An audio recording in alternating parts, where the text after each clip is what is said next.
The only other space was below deck, where Mildred kept her equipment, along with a small hard bed for long journeys and a gas ring stove.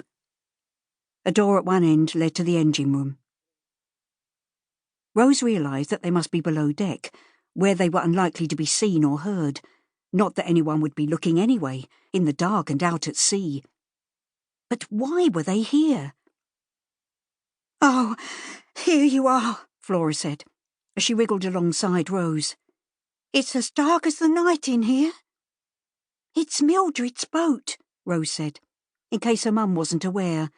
"I'd know it anywhere." "I know, love. It even has the smell of Mildred about it." Despite their predicament, and feeling afraid, both women laughed. "We really need to get free of these ropes.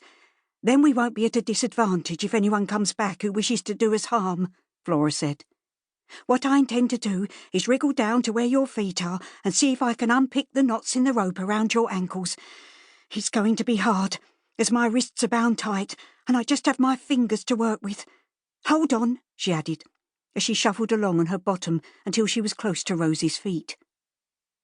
After what felt like an age, Flora gave a quiet but triumphant cheer, and Rose felt the ropes fall slack around her ankles.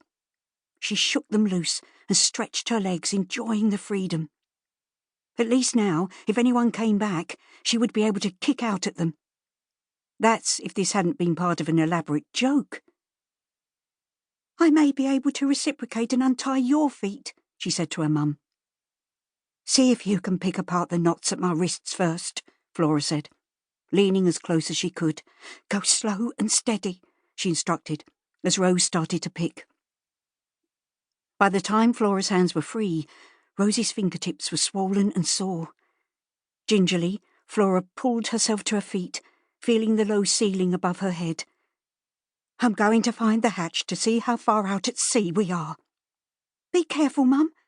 There may be someone up on the deck," Rose said fearfully, hoping Flora would hurry and release her wrists.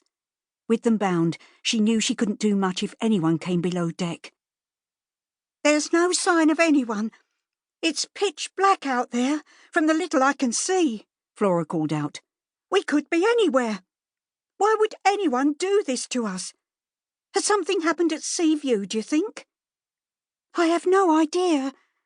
My head is fuzzy and I can't remember much," Rose said, feeling her head spin. "I really need to get up and move about before I'm sick. Lying here is not helping. Do you think you can release me? Then I'll help you with the rope round your ankles. Be careful, though," she added, as Flora stumbled to her side. "I could have untied my own feet if I'd been thinking straight. Silly me," Flora tried to grin, fighting off a sob. "Who would do such a thing?" Rose could only shake her head. She had no idea. Once the women had freed themselves, they stood up and rubbed their cold, aching limbs. Rose felt along the side of the boat until she came across a cupboard and began to rummage about. "I wouldn't be surprised if Mildred has a drop of something in here that we could drink to warm ourselves up. She always used to, although she told me it was medicinal," she laughed, her tinkling voice echoing through the small boat. "Here we are. Although have no idea what it is," she added, as she tried to pull out the cork. "Take it over to the hatch. There may be a label you can read. The last thing we want is for you to poison yourself." Flora shivered.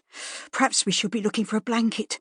I don't know about you, but I'm frozen to the bone wearing just my best frock and no cardigan." "At least you have your best pinny on," Rose smiled, although she too was shaking due to the cold. "It's another layer of clothing." As they made their way to the open hatch, Flora slipped her hand into the pocket of her crossover pinny and gave a shout of delight. "Oh, we won't starve," she declared, waving a carrot above her head. "I'd gone to the kitchen to find a carrot for young Pearl to leave out for Father Christmas's reindeer.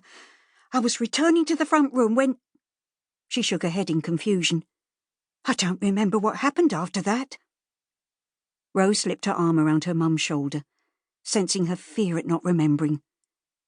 "I went out to the kitchen to see where you'd got to, as Pearl was ready to post a letter up the chimney to Father Christmas.